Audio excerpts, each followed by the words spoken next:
Hey guys, this is Comic Uno and Comic Frontline, and today I'm doing Comic Uno episode 80. We're back to those regular numbers of 21 comics, and let's get started. We go worst pick of the week to best pick of the week. This is the show where I review all the comics I read this week in one show. So, number 21, worst pick of the week was Earth 2 World's End, issue 14. Just another time these weekly series are pretty low on the list, just like every week pretty much. Besides Batman Eternal, sometimes that goes up a little, but usually Future's End, World's End stays pretty low. It just kind of bored me, this issue. Still not a lot of progression. I think the only thing I really liked was probably Dick Grayson and Wildcat training with each other, so I guess that was kind of cool. You know, Dick Grayson, I guess, becoming the Dick Grayson we know of the I was gonna say 616 of the regular universe for DC. Honestly, though, there's just not a lot here. We get to see that the Furies are winning, and the World Army is not. Everyone's doing their part to try to survive, but it's just not quite working out. And I feel like that's every issue, and there's just not a lot of progression because I'm gonna keep repeating it. There's just too many stories that they're trying to tell in one issue. And even if a story is interesting, there's not enough room to tell it. Going to Hunter's story, going to Dick Grayson's story, they are interesting, but it takes so long for them to progress just an inch. Artwork's pretty good for the series, I will say that, but overall this issue just kind of bored me. So Earth 2 World's End, issue 14 gets 2 stars. Alright, number 20 is Future's End, issue 36. Another weekly. Future's End this week, it didn't have a lot of meat here. Usually it gets to like 2.5 at least, but this week it was a 2-star book. Just same problems that Earth 2 has. Too many stories trying to be told in one issue, and you know, stories move at a snail pace. I do think that these stories are a bit more interesting than Earth 2. I only really liked one story there. Here, some of the characters are more interesting besides Frankenstein, who I don't care about at all. And they killed Constantine in that universe, but Constantine's still alive in the Superman universe. I don't know how that works out, but whatever. Batman Beyond and Plastique have a thing for each other. Okay. Lana, is the mother now to 50 Sue. And I would say the only things that really interested me are the Firestorm stuff, and she was hardly in the issue. But I do think that this series has a bit more potential than Earth 2. We know Earth 2's ending. This, maybe leads into some stuff. And artwork's really not that bad either. I think that's what's kind of keeping these series a bit afloat. So Future's End, issue 36, 2 stars.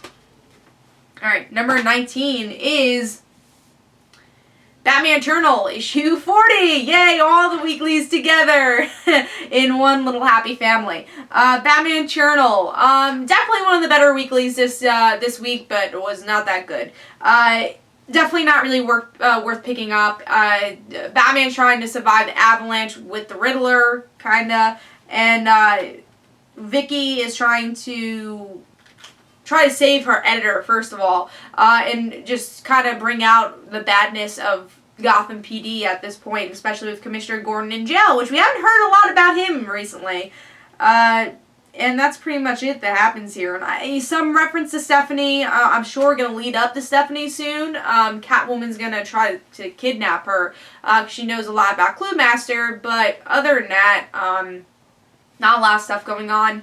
Very dark art, which the artwork's not bad. It's just the inking for it is very dark, and I'm not a big fan of that. I think if it was a bit lighter, the art would be a bit better for this series. But yeah, the story just didn't interest me that much this week. Nothing that says, that was interesting. I think the only thing that said, that was interesting, because Stephanie Brown was kind of referenced here, and at least she'll be in the series again. Other than that, kind of boring issue. So Batman Eternal issue 40 gets 2.5 stars. Alright, so now we're up to number 18, I think. Let me make sure.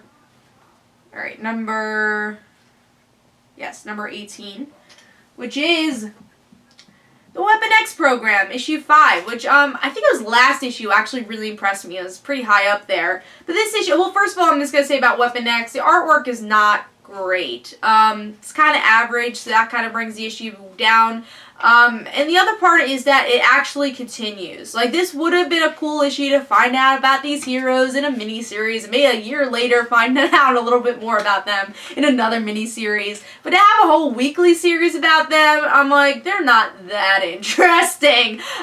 So Weapon X for me got 3 stars. It wasn't a bad issue. You know, it's interesting to see how these heroes come together, and they're like, alright, we're all kind of stuck in the same situation, so let's try to, like, you know, not die. And then also the Ogun part of the story, I think, is pretty interesting, but they haven't really utilized it that much. But yeah, overall, I don't like that it continued. So it wasn't the best ending. I do think the last issue with the revelation of Ogun was a bit better. And I guess the revelation about Endo also being a guy before this, and, you know, them just totally changing her. Without her, you know, without her will, I thought was pretty interesting. But overall, this was just a kind of average miniseries that I would say get at a cheap price. So Weapon X got 3 stars. Alright, so number 17 is Earth 2, issue 30. This wasn't actually as bad as I thought it was going to be. There's some interesting stories. It's still kind of in the vein of that last issue where they're talking about all the Furies. Now they're talking about all the avatars. Some of them are interesting. Some of them are like, alright, I really don't care who you are. I think the issue started out really positive, and also artwork is really good for the issue too, so that definitely boosted up the issue a bit more. The first part of the story is about Green Lantern's fiance, and I liked his story because that's someone we've been following since, like, issue 1. So it's like, alright, that's interesting. And then we go to the water, and then we follow people that I've never even heard of, and they're just like, oh, we need, you know, avatars. Alright, I guess we'll pick them. We'll give it, like, 5 pages. It's like, oh, you love them, right? Okay, good. She's an avatar. And then someone that looks exactly like Barbara Gordon. Alright. Someone that looks like Barbara Gordon becomes one of the avatars because she wanted to save her brother. It would have been more interesting if they referenced Animal Man in a way. Maybe they could have made that Maxine or something, because she becomes, like, kind of the Animal Man, the red avatar, which is pretty much Animal Man. So that could have been a bit better. But overall, it wasn't a bad issue, but it's kind of, like, in the middle. I don't think you really need this issue. I feel like Earth 2 at this point has become very fillerish, because now you have 2 Earth 2 issues in a week for a weekly series, and you get a bit too much Earth 2 already. I do think this is definitely more of the better quality book, but you don't really need it. It doesn't really continue the story. If you're interested in maybe some of these characters, if you're a big Green Lantern fan, go for it, but there's nothing that really kind of, like, fills anything for the Earth 2 World's End, so I don't think you need this issue, but it really wasn't a bad issue either. So Earth 2 issue 30 gets 3 stars from me. Alright, now we're up to number 16, which is Wolverines, issue 1. Yeah, this is kind of lower on my list because the big factor is this is a weekly series. And as you can see, I'm kind of tired of weekly series. And I can't drop Batman Eternal. I can't drop Future's End. I can't drop World's End. Pretty much because I've dedicated too many issues that I don't want to drop it at this point. Wolverines is an issue 1 weekly series. So I could definitely think about if I should pick up this series and deal with what I've been dealing with the other weeklies. So Wolverines is pretty much bringing the Weapon X miniseries, which I talked about. Wasn't bad, but wasn't something I want to read weekly. The Legacy, the Logan Legacy, which I couldn't even pick up after, like, issue 2. The X-23 issue is the only thing I semi-liked. And then it's all combined to go into this one weekly series. And overall, it wasn't bad. You know, we get to see that these two teams, they come together, they find Wolverine, and they're all like, oh my god, Wolverine's dead. And look, he kind of looks beautiful there. Which I thought, you know, does make sense, because she's like, rain is falling on him. It's like, it's so sad that he's dead, but, you know, it's kind of like this monument in a way. And then a big cliffhanger is that Dakin, it's like his arms pulled off, his eyes out of his socket, and then it's like, oh, well, he'll heal, right? It's like, no, his healing factor was taken away. So that's the big cliffhanger for Dakin. And those things are interesting, but is it interesting enough to spend $3.99 weekly?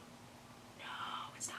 Because the rest of the issue, you know, wasn't that interesting. You know, the interactions, like, I don't really care about all these characters interacting with each other, because some of them are really new characters. Others are just, like, characters I've just never really cared about, like Lady Deathstrike and Sabretooth. The only character I really do care about is X-23, and she doesn't really even talk that much in this issue, so I don't think I'm losing that much, because it doesn't seem like they're ever going to focus on X-23. It's going to be, like, the whole group. So, overall, I have to give Wolverines issue 3. I mean, I gotta give Wolverines issue 1 3 stars. I just don't think it's worth picking up weekly, but it wasn't horrible. Also, I want to mention the artwork could have been a little less cluttered. That's the one thing I really don't like about Bradshaw's art. Even though I like the bright colors, I did not like how cluttered everything is, especially during the fight. So, Wolverines issue 1 gets 3 stars, and I don't think he should end up picking this weekly series, but I think you guys should be the judge of it with issue 1. Alright, number 15 is Wolfmoon, issue 2, which is kind of sad that I have this issue a bit lower than I expected, because I did read issue 1, maybe like 2 days ago, and it was pretty good. I liked it. It was solid, something different. I think Wolfmoon issue 2 doesn't really go anywhere, and I think that was kind of the problem. I like the main character. I think he's interesting. I like the story, but there was no really tense moment or horrific moment. If you read something like Tales of Terror or any Grimm fairy tales book, you feel like that horror, you feel like that tension. With Wolfmoon here, maybe because we didn't really get to see the wolf that much here, it's definitely more just the character trying to find the wolf. There wasn't that much horror. There wasn't that tension I really wanted, especially since we didn't learn much more about the story, just we know that more people are hunting the wolf. Artwork is really great though. I think it fits the story really well, and I'm going to continue the series, see where it goes, but I thought issue 2 was a bit more lackluster than the first issue. So Wolfmoon issue 2 gets 3 stars for me. Alright, number 14 is talking about Zenescope, Grimm Fairy Tales issue 106. A bit lower than it usually is, because I really do like Grimm Fairy Tales, but this is definitely lesser of the new reader-friendly stuff that we have been getting. It's more about past Grimm Fairy Tale stuff, learning about characters that were in the past. With this issue, what I did like about it, though, is the artwork. There are 2 artists on the issue, but it's mostly the main artist, which I love his art style. But then the first 2 pages was a different artist, so I was like, oh, why did they need a different artist there? But most of all, I do like the Grimm Fairy Tales artwork. I think it's very clean, which I do like. But what I liked about this issue, why I gave this 3.5 stars, is because we do learn that the warriors are actually destined to be villains. And I thought that was pretty interesting. I'm curious to see where all these characters will go. We just learn a little bit more information about our heroes. So overall, I gave Grimm Fairy Tales 3.5, but I think it's more because I'm a new reader and there's just a lot of older reader stuff here. Alright, I think we're up to number 13. Let's see. We are up to number 13, which is SpiderMan 2099 issue 7. Definitely a little lower than I wanted this issue to be, but this was a good issue. I liked it, but it also doesn't really progress the story that much of Spider-Verse. So I think that's kind of a problem with this issue. It's pretty much them trying to capture Damon. It doesn't really work, and they go to another dimension and see that there's a lot of Spider people that are dead. Artwork really impressed me. I really do like the art style for Spider-Man 2099. I remember there was this one issue that I didn't really like because of the inking, but I think they fixed those problems. There's some really interesting interaction between Lady Spider and Spider-Man 2099. I like that, but I have to say you're probably going to have to be a hardcore Spider-Man 2099 fan to really enjoy this issue. There's just a lot of references to the old series and a little less tied into the progression of Spider-Verse, because there's a lot of tied into story of Spider-Verse, just not a lot of progression to it. So overall, I thought this was a good issue, but just didn't blow me away. So Spider-Man 2099 gets 3.5 stars. Moving on to number 12, which is Legendary Star-Lord issue 7. I wanted this issue to be a little higher. Legendary Star-Lord issue 6 was actually in my top 5, and I loved the issue. the art got a little bit more average. The artwork was okay, but I definitely liked the artwork a bit more in the last issue. I don't know. It just felt very average, and there's some parts that felt a little less detailed. Especially with Kitty, maybe because she was in the mask and you really couldn't see her face. But overall, the story is fun. There wasn't a lot of interaction between Kitty and Star-Lord. I kind of would have wanted more. But it just kind of is a progression and a startup to Black Vortex, which is the next Guardians of the Galaxy / X-Men story arc, which does seem interesting, and especially because we're going to get a lot of Star-Lord and Kitty Pryde. But overall, I liked the issue. It was pretty predictable. Alright, Kitty saved the day. That's pretty much it. Some fun interaction, some cool banter from Kitty, a really awesome scene where Kitty literally phases through the whole entire building to try to get Star-Lord directly, so I thought that was fun. But it was just a pretty quick read, and there's a lot of comics out this week, so it just kind of ended up in the middle. So Legendary Star-Lord issue 7 gets 3.5 stars. Alright, we are up to number 11, which is Hulk issue 10. Another series that's usually a bit higher on the list that didn't quite make it. Hulk, for me, this was a good issue, but it's kind of the same thing we've been getting. Hulk goes to one of the other versions of the Hulk to try to not make them Hulk. I'm not a huge, humongous Red Hulk fan, so this one kind of, wasn't as interesting as the other ones, but it was still a very fun issue. Seeing Thunderbolt try to outsmart the Hulk, but then at the same time, Hulk being able to outsmart Red Hulk. So if you wanted Red Hulk versus Hulk, that's what you get here. It's a very fun fight, and if you like these two characters, I think you'll really enjoy it. Artwork's really well done, and also by the end, you see that She-Hulk is going to get in this situation, which hopefully they don't depower She-Hulk, because I think she's, obviously she had her own series, and I think she's a very important character that's not even, she is connected to the Hulk, but she has stories that are not connected to the Hulk and connected to the Avengers. So hopefully they don't depower Jen. I'd be pretty upset about that. But overall, this is a good issue, but it's pretty much just a fighting issue between Hulk and Red Hulk. And I'm excited to see the story to progress a little bit more. So Hulk issue 10 gets 3.5 stars for me. Alright, so we are moving on to number 10, which is the Unbeatable Squirrel Girl issue 1.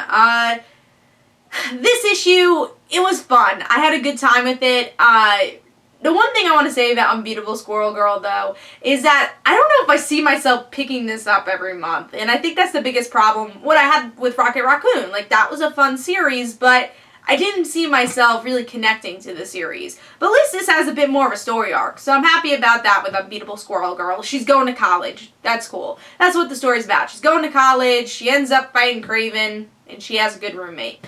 I really like the college story. I think that's going to be interesting to kind of flesh out Squirrel Girl's character a bit more.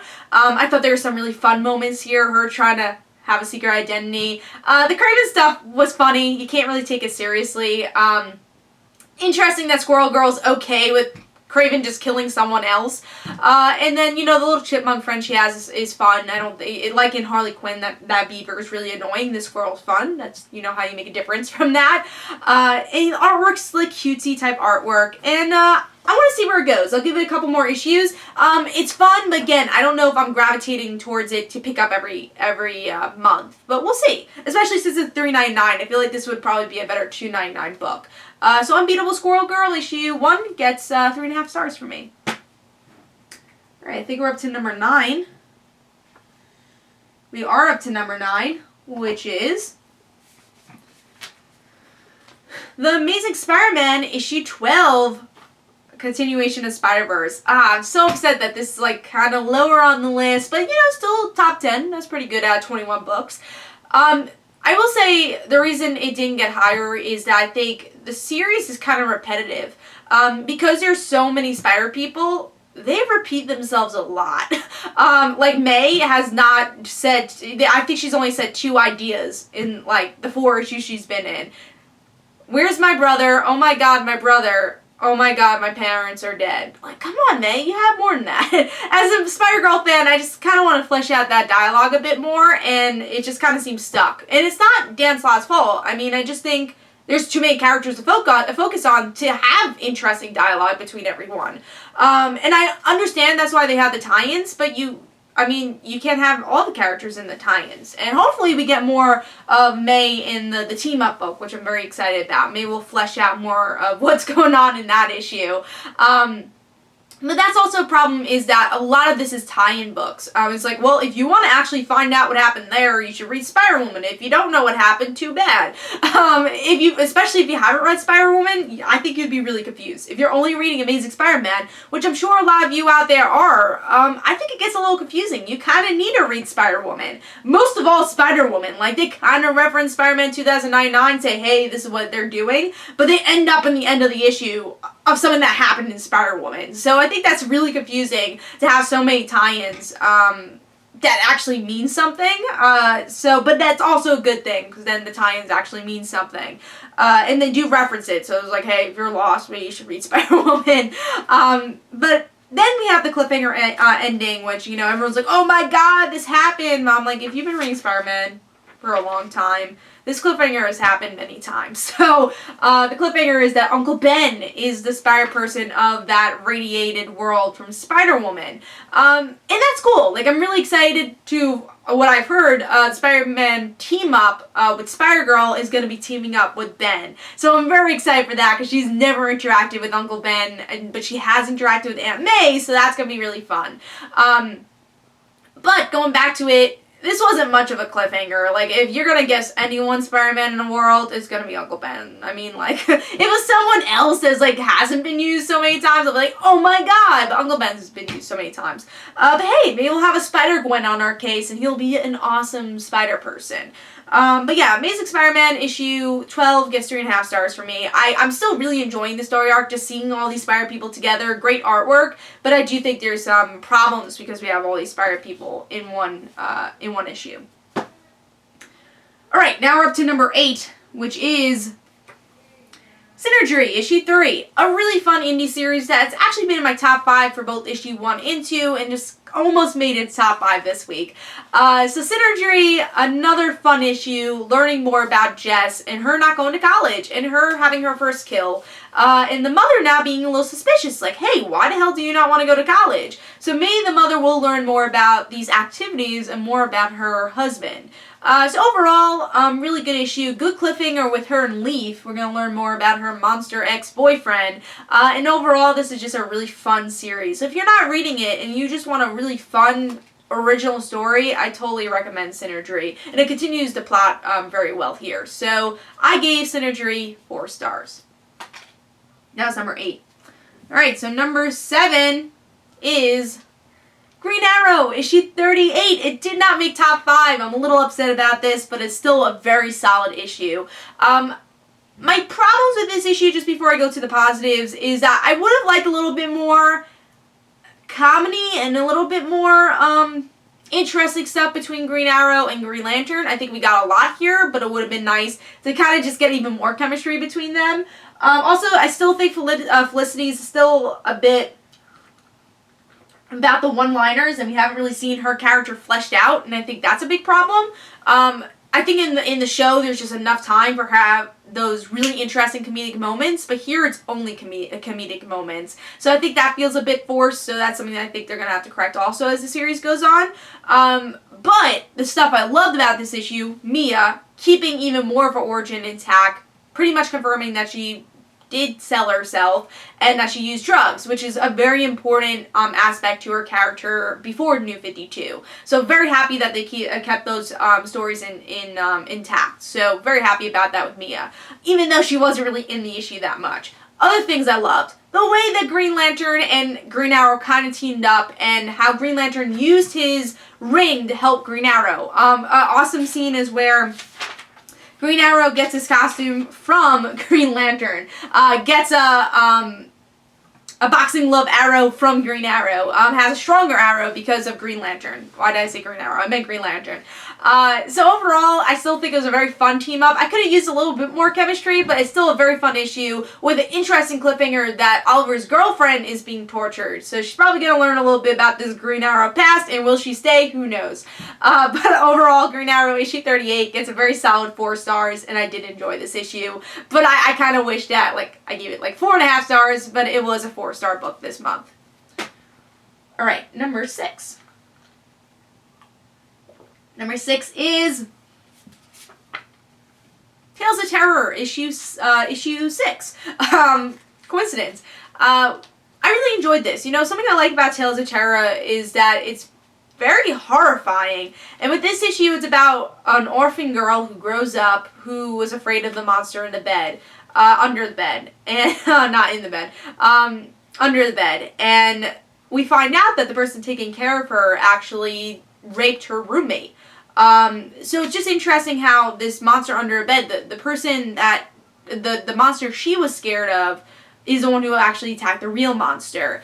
And I also like the friendship that these two orphans had, and how the monster, even at like 20-something years old, saved her from another type of monster. So showing that even though that, like, that generic monster on the bed is what people are scared of, real people are the monsters. So overall, I really like the message of the story. I thought it was very horrifying, and I like the character in just one issue. That's the one thing that's kind of turns me off of Tales of Terror also, though, is that it's only one issue. Like, you grow to like these characters, and you're only getting one story. I really hope maybe there'll be arcs in the future where we can see these characters continue, like how Grimm Fairy Tales started. It was only one-shot stories, and then these characters grew to have their own story arcs. So maybe we'll see that in the future, but I really did enjoy this issue, and definitely recommend it. So if you want a really horrifying issue, pick up Tales of Terror issue 6, which was number 6, and I gave 4 stars.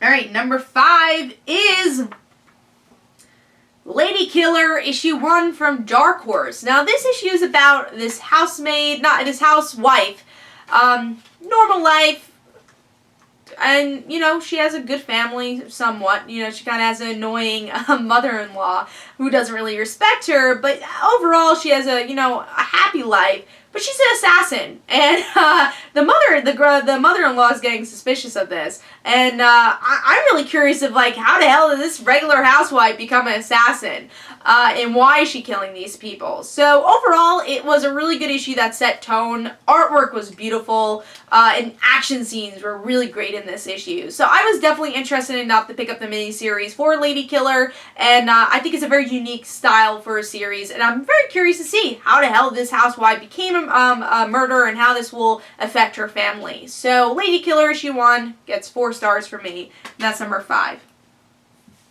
Number 4 is Hawkeye Vs Deadpool issue 4. Such a fun issue. First of all, I love how much Kate and Deadpool's relationship has grown so much. First of all, it's grown to Kate pulling out a knife from Deadpool's chest and being disgusted, and now giving each other fist pumps and, like, being friends. So that relationship makes me really happy. But overall, the chemistry between Deadpool wearing a Hawkeye costume, there's just a lot of fun moments in this issue. And that's what a team-up issue should be, is seeing these 3 characters have chemistry and beat a villain. The reason why I didn't give this issue higher was probably the villain. And this issue was the point where the villain, and the villain was Black Cat. She runs away, whatever. I don't think Black Cat was the best villain for this story. I wasn't interested as much in her story as them teaming up. But overall, this was such a fun issue, and I really hope we could get to see these members, these superheroes, team up again, because they have such great chemistry. So overall, Hawkeye vs. Deadpool issue 4 gets 4 stars from me, and definitely pick up this miniseries. It's so much fun. Alright, number 3 is Operation Sin, issue 1. Another really solid issue 1 from Marvel. This was just plain old fun, and I think it establishes Peggy's character very well. If you really liked Agent Carter this week, pick up Operation Sin, because there's so much in that vein. And now, since the war is over, Peggy's kind of bored, and Howard Stark has a mission for her. And that mission has to do with aliens. And I'm pretty excited about that. Also, the artwork was really fit the series very well. Here's the artwork for the alien scene. I'm very curious to see what these aliens are all about. But overall, really fun issue. I love the opening scene where someone's trying to like attack Peggy and she has like a gun under her pillow, boots under her bed. It just kind of says a lot about Peggy's character. And I love the interaction between Howard and Peggy. Again, great artwork. It's just a very solid issue, and I'm looking forward to seeing where this miniseries goes. And hopefully in the future we'll see more Shannon Carter. That'll be nice too. Operation Sin issue 1 gets 4 stars, and it's number 3. Alright, moving on to number 2, a series I normally hate and never get. Green Lantern issue 38. This is such a good issue. I only planned to get this issue because I saw Carol on the cover. I'm like, oh, you know, it'll be interesting to see Carol and Hal interact. But the whole issue was so much fun. Seeing Hal, Barry, and Guy have a guy's night out, get themselves in a bit of trouble, and Hal really just wanting like a day to himself, you know, and he's finally on Earth again. Something that I think the series has been missing is Hal being on Earth and being that normal guy. I think it's been too much about the Space Avengers and not enough groundedness to the series, which I thought Jeff Johns was able to balance a bit more. But my favorite part of this issue was honestly Carol. For the first time in a long time, she wasn't out of character, and she did something that she's never done. And that's just tell Hal, hey, you know what, maybe one day we'll have a relationship again. Maybe. But you have to find yourself before you do that. And he's like, oh, I know you're with Kyle. Like, I'm glad you're happy and everything. And she's like, yeah, I am happy. And she's the one who turns into Star Sapphire and runs down on Hal. Because normally when that scene happens, it's always Hal saying, well, Carol, sorry, I got duties to do. I gotta go. I am a Green Lantern. And then, you know, Carol just sitting there. It's like, oh, what am I supposed to do now?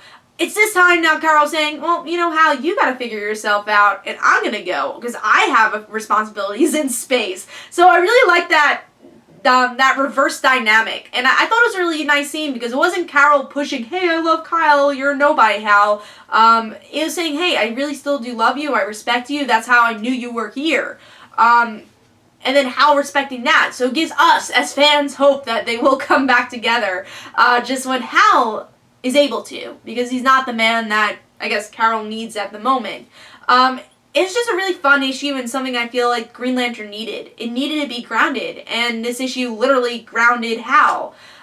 So I'm hoping that in the future we'll see more of this, and them being able to balance the relationship of Hal Jordan and him being a Green Lantern. So I guess the Hal Jordan the pilot and Hal Jordan the Green Lantern. But overall, this is the best Vendetti issue I've read for Green Lantern, and totally recommend this, even if you just read this issue. Green Lantern gets 4.5 stars. And also, the reason I didn't give it 5 stars is because I thought the artwork was a little bit off. Alright, so what was my pick of the week? Ant-Man issue 1. What? Yeah, I loved Ant-Man. Ant-Man, I thought was just a perfect first issue. I will say I did have a bit of a problem that didn't get to 5 stars, but I'll explain that. I just felt that this issue really was grounded. First of all, just the relationship that Scott has with Cassie. And just him, like, kind of being down on the dumps, and him trying to get a job, and trying to support his daughter, and try to get that relationship again.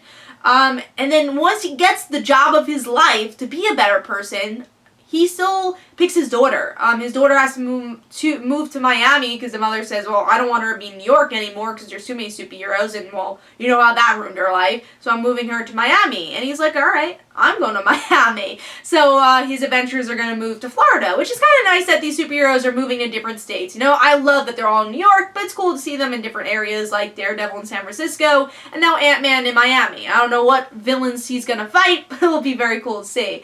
But going back to my favorite part of this issue was Cassie and Scott's relationship. Scott is not the best hero. He's not. He was a criminal. He's trying to make his just dues, but he's a great father.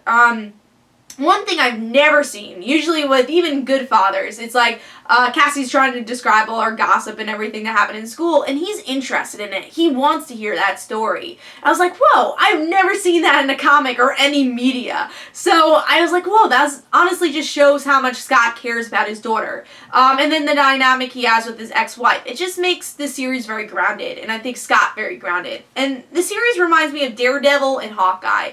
The dynamic he has with Cassie kind of reminds me of Hawkeye, and then the groundedness reminds me of Daredevil. And the artwork reminds me of Daredevil, too. Now, why didn't this issue get 5 stars? I'm honestly a really big Cassie fan. I'm a big Young Avengers fan, and there's a lot of kind of plot holes here. Cassie died. They don't really reference it here in this issue. Maybe they're keeping it a mystery, or it's issue 1, they just want you to introduce more to Scott than Cassie. I don't know. Hopefully you get into Cassie's mind in the next issue, because I would really like to see what actually happened. So you would think that she would deal with her death a bit more. I was a bit upset with that.